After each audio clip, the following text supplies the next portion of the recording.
Have you ever found yourself at a loss for words, unsure what to say to someone who is nearing the end of life?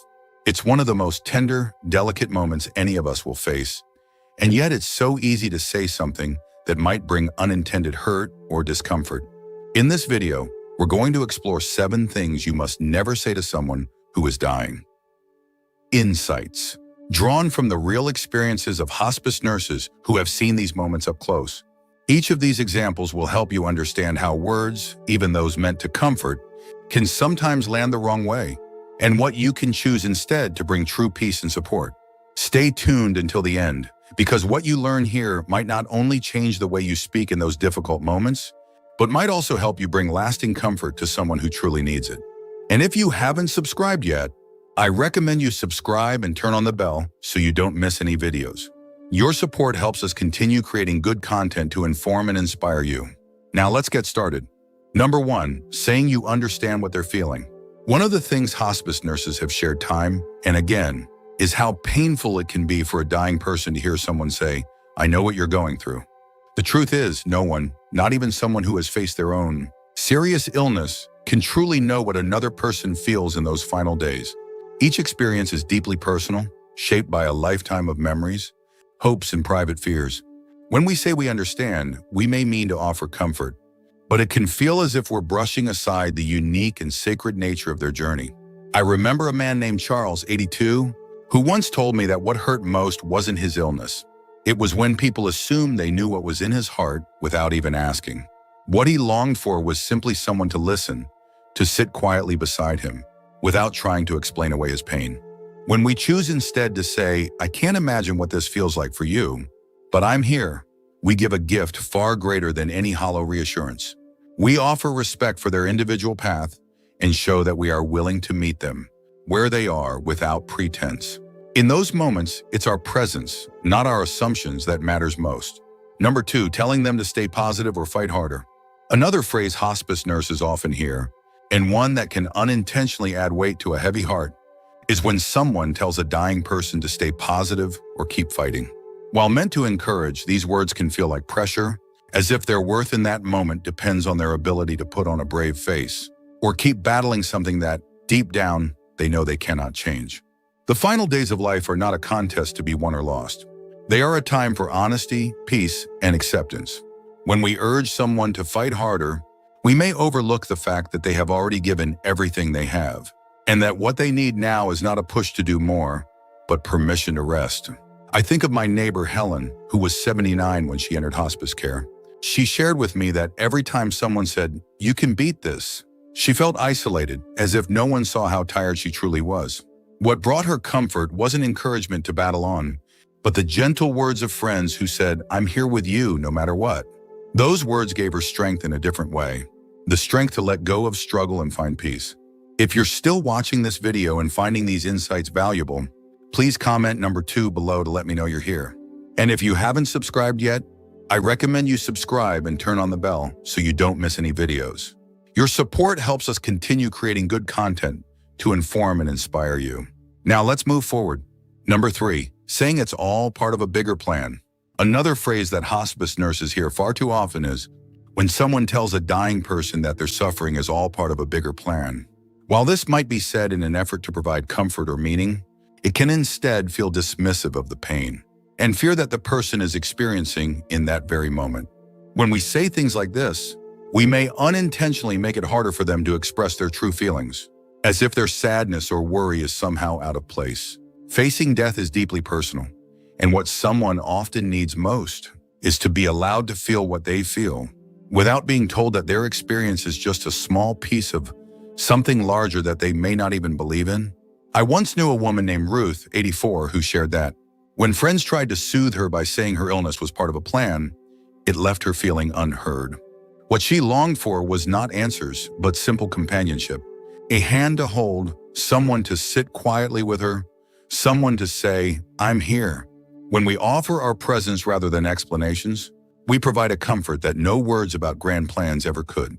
Number 4, telling them not to cry or show emotion.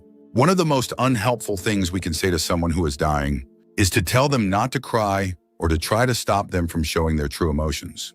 Hospice nurses have shared how important it is for people at the end of life to feel safe expressing what's in their hearts, whether that's sadness, fear, or even moments of joy. When we urge someone to hold back their tears or silence their grief, we send a message, even if we don't mean to, that their feelings are a burden or something to be hidden. But those feelings are real, and they deserve to be honored. I think of a man named Walter, 80, who once told me that what gave him peace was being able to cry openly with his daughter at his bedside, without being told to be strong or put on a brave face. In that moment, his tears weren't a sign of weakness. They were a release, a way of saying what words could not. When we let people feel what they need to feel, we offer them the greatest gift, the freedom to be themselves fully and without shame. If you're still watching this video and finding these insights valuable, please comment number 4 below to let me know you're here. And if you haven't subscribed yet, I recommend you subscribe and turn on the bell so you don't miss any videos. Your support helps us continue creating good content to inform and inspire you. Now let's move forward.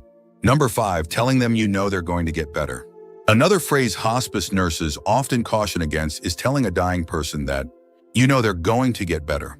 Even when these words come from a place of deep love and hope, they can create confusion or even a quiet sorrow.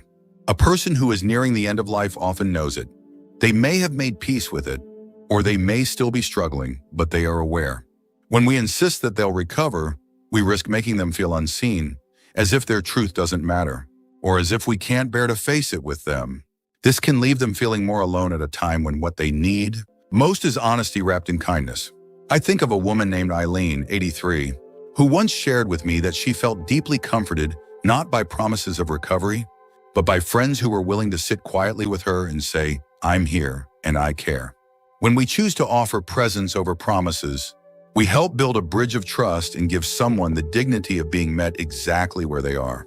That kind of honesty, paired with gentle support, is what truly brings peace in those final days. Number 6, saying everything happens for a reason.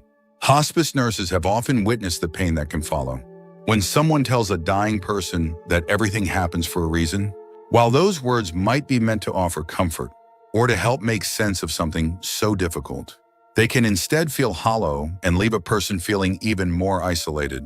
In those final days, many are searching for meaning in their own way, and having someone else try to define that meaning for them can feel like their own feelings or beliefs are being overlooked. It's a time for deep listening, not for offering answers that may not fit the person's heart or faith. I recall a man named Henry, 85, who once said that the most meaningful moments came when friends sat with him and simply allowed him to speak freely without trying to explain away his pain or give it a reason. He found peace not through answers, but through companionship, through knowing that he could share what was on his mind without being judged or redirected. When we choose to offer our quiet presence instead of explanations, we show that we honor their unique journey and that we are willing to walk alongside them without trying to map the path. If you're still watching this video and finding these insights valuable, please comment number 6 below to let me know you're here.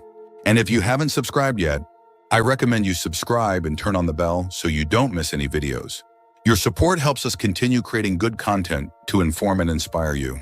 Now let's move forward. Number 7, telling them how they should feel or act. One of the most damaging things hospice nurses caution against is telling someone who is dying how they should feel or behave. Whether it's urging them to be brave, asking them to stay cheerful, or suggesting they shouldn't feel afraid, these kinds of comments can take away a person's dignity in a deeply vulnerable moment. Each person's experience of dying is unique, shaped by their own memories, fears, beliefs, and hopes. When we tell them what they ought to feel, we risk silencing their truth and making them feel as if their emotions are somehow wrong or disappointing. I think of a man named Samuel, 84, who once shared that what brought him the most comfort was when his sister told him, "You can feel whatever you need to feel, and I'll be here with you." Those simple words gave him permission to be himself without pressure or judgment. When we offer that kind of acceptance, we help someone feel seen and respected. And in the end, that's one of the greatest gifts we can give. Final thoughts.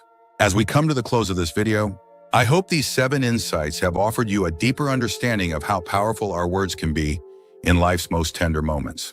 Which of these surprised you the most? Which one do you feel you'll carry with you the next time you're with someone facing the end of life? The truth is, It's not about having the perfect thing to say. It's about being willing to show up with honesty, compassion, and a listening heart. When we choose our words with care, we offer not just comfort, but dignity and peace. And that can mean more than anything else in those final days. Thank you for joining us today. We'd love to hear from you. Leave a comment below and share one thing you learned today and how you plan to use it in your life. Your thoughts are important to us, so don't hesitate to share them. Reading your comments gives us great motivation and encouragement. If you enjoyed this video and found it helpful, please like, subscribe, and share. Your support helps us continue creating good content to inform and inspire you. Thanks for watching, and we look forward to seeing you in the next video.